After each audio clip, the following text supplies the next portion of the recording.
हे बघा, हे आता मी बिया काढलेले, साली काढलेले भोकरं, ह्या बघा साली, आणि हे खराब भोकरं बाजूला केले. मी रोज भोकरं गोळा करते. माझ्या इथली जागा स्वच्छ आहे, घराच्या बाजूलाच आहे.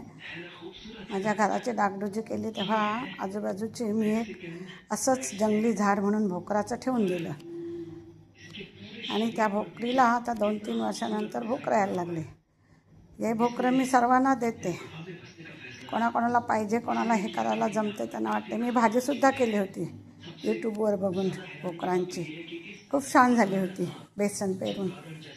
आता मी भोकरं सगळी बघा, सगळ्या साली काढल्या, देठं काढली. आता मी ही हाताने अशी हे करणार, बिया वेगळ्या करणार. असं खूप हात स्वच्छ करून घेतलेले आहेत धुवून, आणि मग ह्या अशा बिया हळूहळू होणार. थोडं पाणी घेणार मी याच्यात, थोडं अगदी 2-3 चमचे, मग ते थोडं सैल होतं.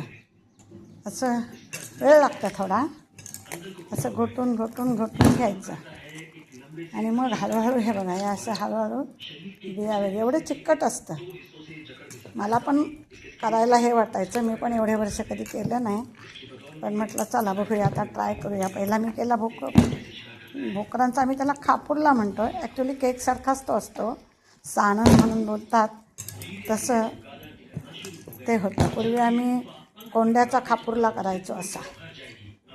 तर त्याच्यामध्ये मी प्रयत्न केले, आणि मग मला ते चांगलं जमलं, मुलांना खूप आवडलं. म्हणून मी आता हे परत, घरचेच भोकरं आहेत, मला टाकायला पण जीव होत नाही, खायला पण बरं, आणि एकदा तरी वर्षातून खावा असा हा भोकरांचा खापूरला, आमच्याकडे खापूरला म्हणतो. तर म्हटलं आता परत करावा, म्हणून 2-3 दिवस ही भोकरं गोळा केली, व्यवस्थित ठेवली. गोळा केल्या ती चांगली धुवायची, आणि वाळवून मग थोडी करून फ्रीजमध्ये डब्यात भरून ठेवायची. 2 दिवसाची झाली, 2-3 दिवसाची की मग त्याचं असं करायचं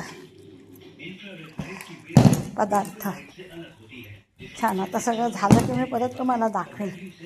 बिया बघा, असं आपण करत राहिलो की ते आपोआप बिया साली सुटतात.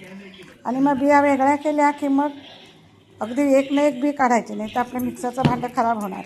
अगदी चाचपडून बिया पूर्ण करायच्या, आणि मग